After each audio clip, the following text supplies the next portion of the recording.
안녕하세요. 대업에서 조선업 담당하는 멘토 황대근입니다. 자, 오늘도 이 삼성중공업 함께 분석을 해봐야겠죠. 현재 삼성중공업 관련해서 이 나쁜 악재들이 계속해서 나오고 있는 상황인데, 이 과연 기업의 밸류에는 이상이 없는지, 그리고 이 금일 주가 하락이 미치는 영향이 큰 부분인지 한번 알아보도록 하겠습니다. 바로 시작해보죠. 결국에 문제가 대두되고 있는 부분은 이 소송비에 대한 부분과 또 인건비의 증가, 그리고 실적까지 관련된 내용입니다.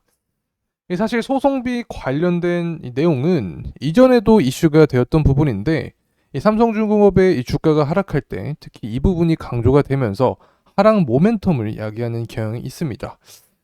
결국에 이 화물창 하자에 대한 이 손실 보상 관련해서 여러 소송을 했기 때문에 이 대규모 영업의 일회성 비용이 발생할 것이다. 자, 이 부분은 영업이익에도 영향을 주면서 이 목표 주가 역시 하락했다. 자, 이런 악재들인데 사실 아무것도 아닙니다. 저와 함께 이전 영상들 해오신 분들은 아마 어떤 내용인지 다들 아실 거라고 생각합니다.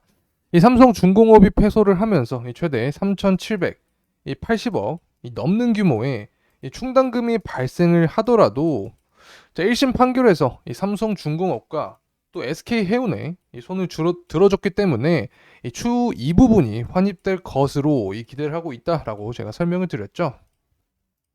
자, 그래서 이 부분은 이미 예견된 일이다라고 설명을 드릴 수 있고, 사실 삼성중공업은 이번 사건에서 시범 조선소로 선정이 되었기 때문에 어떻게 보면 앞장서서 국익을 위한 노력을 했으나 이 화물창 설계상의 이 결함으로, 자, 피해를 입은 이 선의의 피해자다, 이렇게도 볼 수 있기 때문에 이 기업 가치 하락에 대한 걱정은 하지 않으셔도 된다, 이렇게 말씀드릴 수 있습니다. 그리고 인건비의 증가 측면은 사실 이 삼성중공업만의 문제가 아닙니다. 이 조선업 전반적인 문제이기 때문에 이 부분은 이 단일 기업의 리스크적인 요소보다는 이제는 새로운 조선업 산업에 어떻게 보면 받아들일 하나의 과제다라고 생각을 합니다. 그래서 인건비로 인한 이 주가 하락은 큰 요인으로 생각을 하지 않고 있습니다. 결국에 우리는 이 조선업의 유의미한 이 주가를 보기 위해서는 신조성가 지수를 계속해서 추적을 해야 됩니다. 결국에 신조성가 지수에 문제가 생길 때 어떠한 투자에 대한 리스크를 생각해 봐야 되는데, 현재 신조성가 지수는 계속해서 상승하는 모습을 보여주기 때문에 지금의 이 부진한 주가의 모습과는 별개로 이 미래 밸류는 탄탄하다, 이렇게 설명을 드릴 수 있습니다. 자, 그래서 관련된 내용을 살펴보면 가장 중요한 게 이 삼성중공업이 이 카타르 LNG선 15척을 수주할 것이다 라고 파악이 된 점입니다. 자, 이 부분은 제가 이전 영상에서도 다뤘기 때문에, 자, 이번 영상에서는 새로 오신 분들을 위해서 다시 한번 설명하는 기회를 갖도록 하고, 이미 보셨던 분들은 다시 한번 반복 이해하시는 측면으로 이 영상을 시청하시면 좋을 것 같습니다.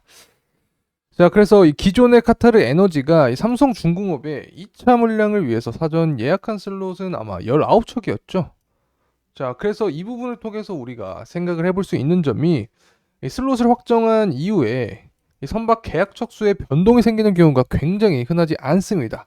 자, 그래서 현재 2차 이 LNG 2차 최종 이 물량은 15척이 유력할 것으로 생각을 해볼 수 있다라고 말씀을 드렸습니다.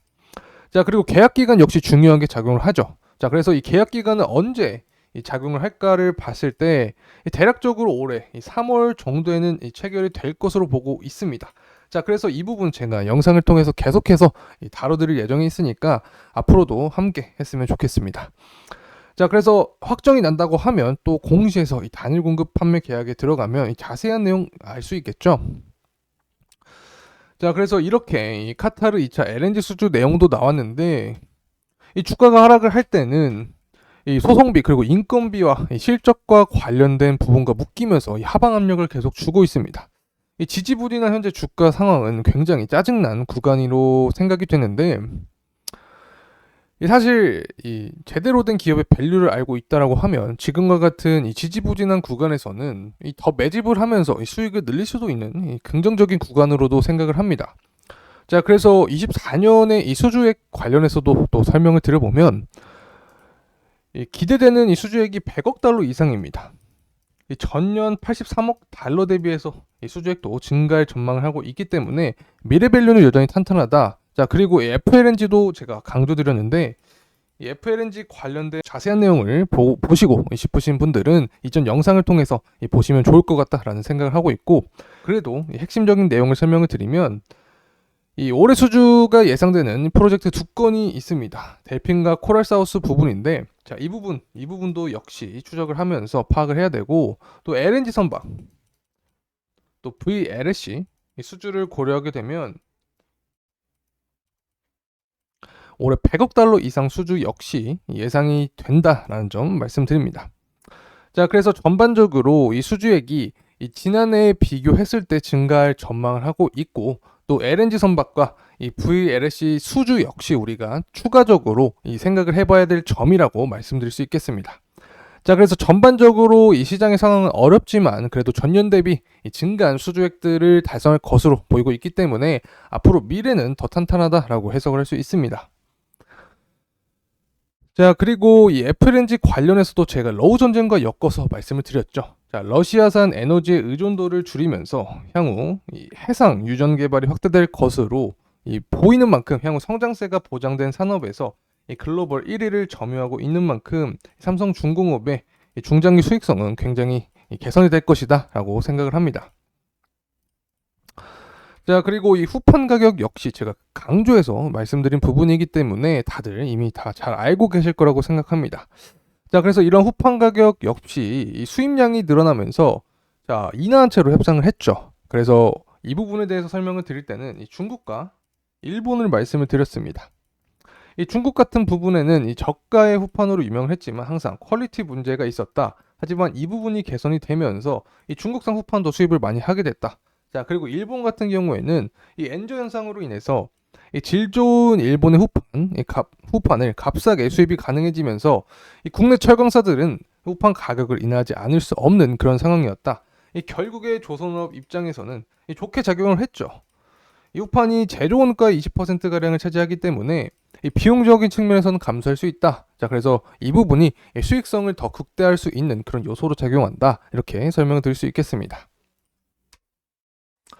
자, 이제 차트 한번 살펴보겠습니다. 자, 금일의 이 주가 하방은 앞서 설명드렸듯이 인건비와 이 또 소송 관련된 이슈로 인해서 이 실적이 하향될 것이다 라는 이미 알고 있었던 그런 내용이 다시 한번 강조되면서 이 주가 하방 압력으로 이끌었습니다. 사실 이 삼성중공업의 이 단기적인 이 주가 하락에 대해서 크게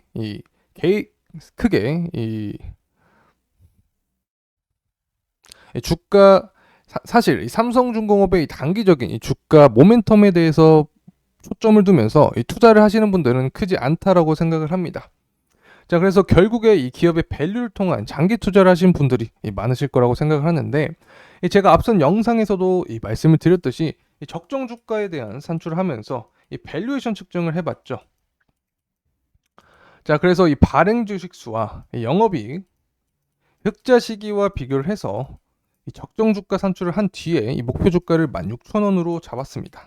자, 이 부분이 궁금하신 분들은 이 삼성중공업 적정 주가 산출에 대한 영상을 한 번씩 시청해 주시면 감사하겠다라고 말씀드리고, 자, 우리가 목표로 하는 이 구간을 도달하기 위해서는 물량을 소화하는 과정이 존재하는데 단기적으로 8,600원 구간을 뚫어주고 또 전고점 9,500원을 넘어준다면 더 강한 상승이 동반될 수 있다고 생각합니다. 자, 그래서 현재 구간에서 봐야 될 점은 우선 매물대가 쌓인 이 8,600원 구간을 먼저 뚫어주는 것을 목표로 해야 되고, 그 이후에는 이 전고점을 뚫어주는지 살펴봐야 된다라고 계속해서 말씀드렸죠. 자, 그리고 최종적으로 결국에 우리는 이 조선업의 긴 사이클, 이 장기 투자를 위해서 투자하시는 분들이 많기 때문에 이 목표 주가를 16,000원까지 타겟하고 이 장기적인 투자를 진행해야 이 앞으로도 스트레스 없는 그런 투자 생활을 이어갈 수 있다라고 생각합니다. 자, 그래서 만약에 이 주가가 하락을 한다, 이 단기적인 하락 모멘텀을 받으면서 주가가 하락한다 하면 이 121선 구간까지 이 주가가 열려 있다. 자, 그래서 이 주가가 하락하게 되면 6,000원 정도까지 하락할 수도 있다라는 점 말씀드립니다.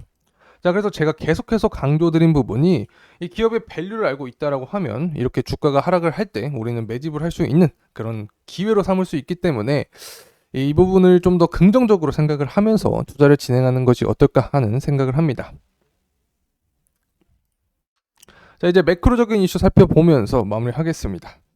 우크라이나가 러시아의 에너지 시설에 공격을 가했다라는 이슈로 유가의 상승을 끌어올렸습니다. 사실 현재 유가는 이 미국 전역을 덮친 이 한파로 인한 이 공급의 차질로 상승에 대한 모멘텀을 받고 있는 상황입니다. 하지만 GDP 성장률이 둔화되고 또 중국의 이 경기 침체가 계속되면 유가는 하방 압력을 받으면서 또 혼조세가 나올 수 있다라는 점 말씀드립니다.